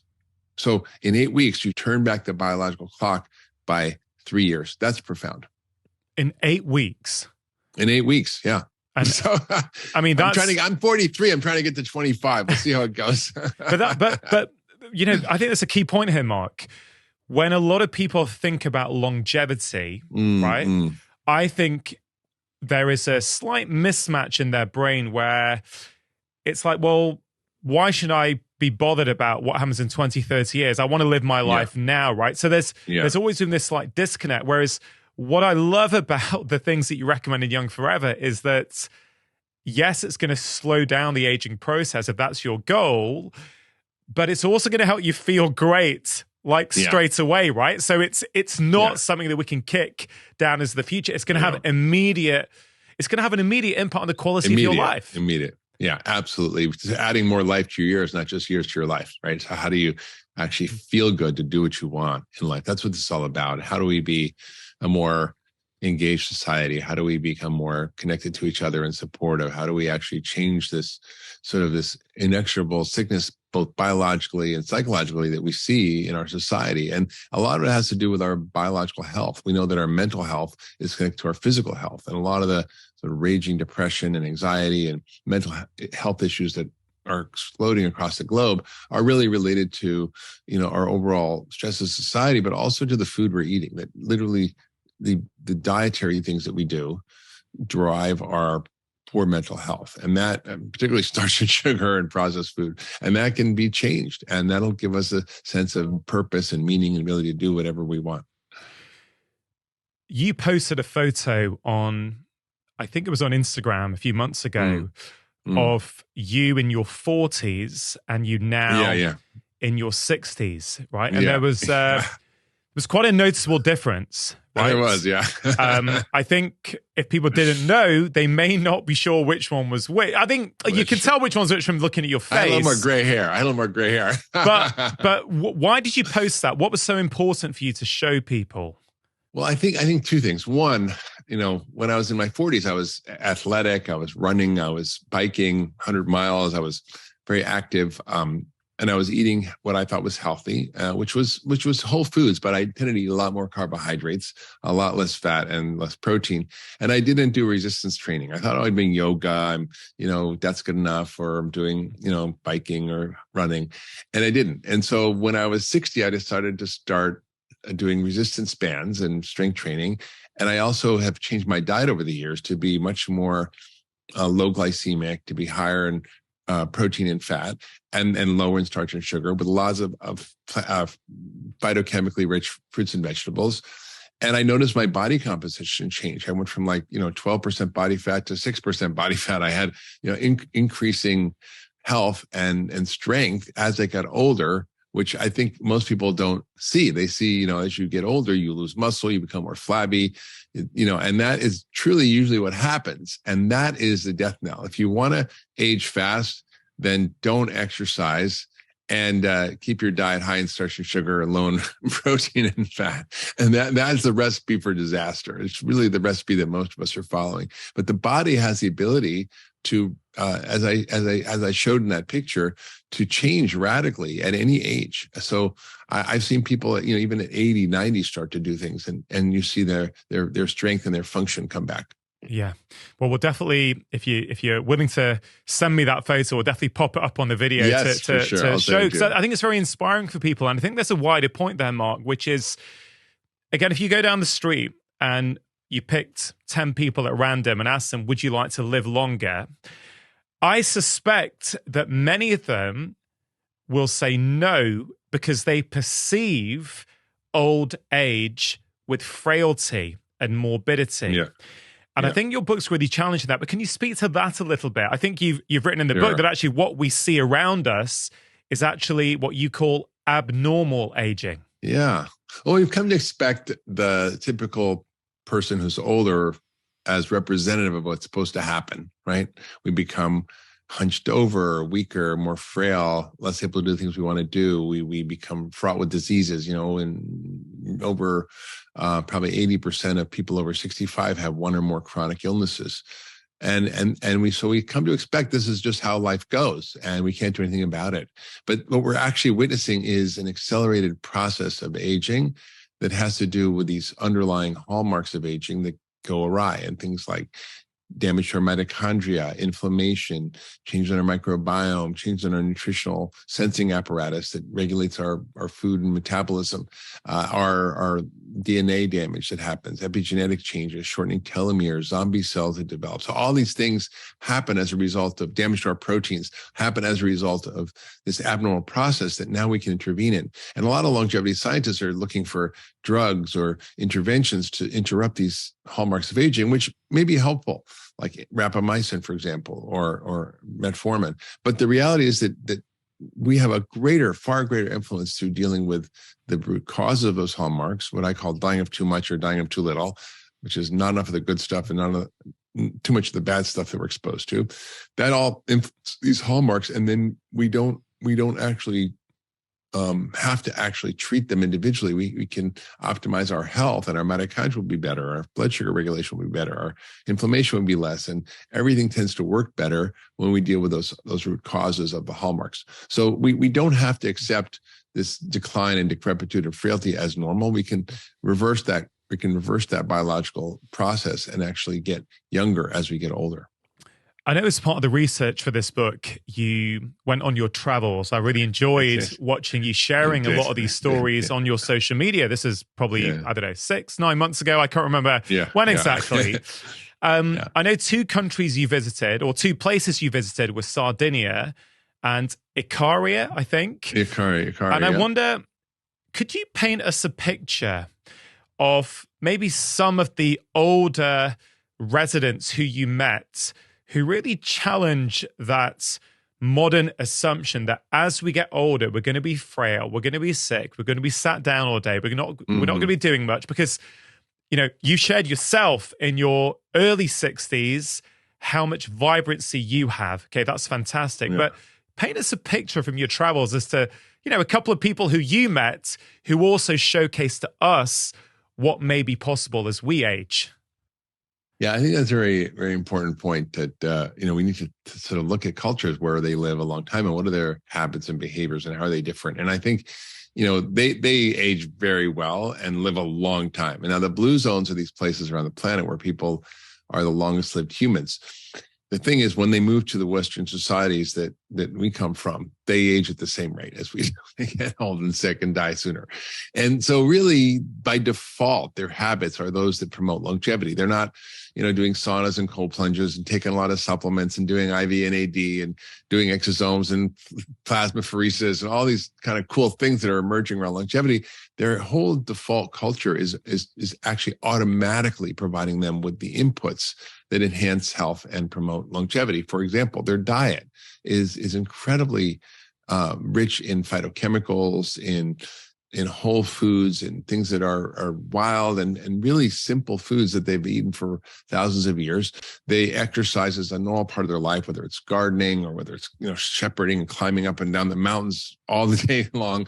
And it's the social connections and the tight-knit family groups and the social fabric and the idea that we should just be there to help and support each other is really quite important.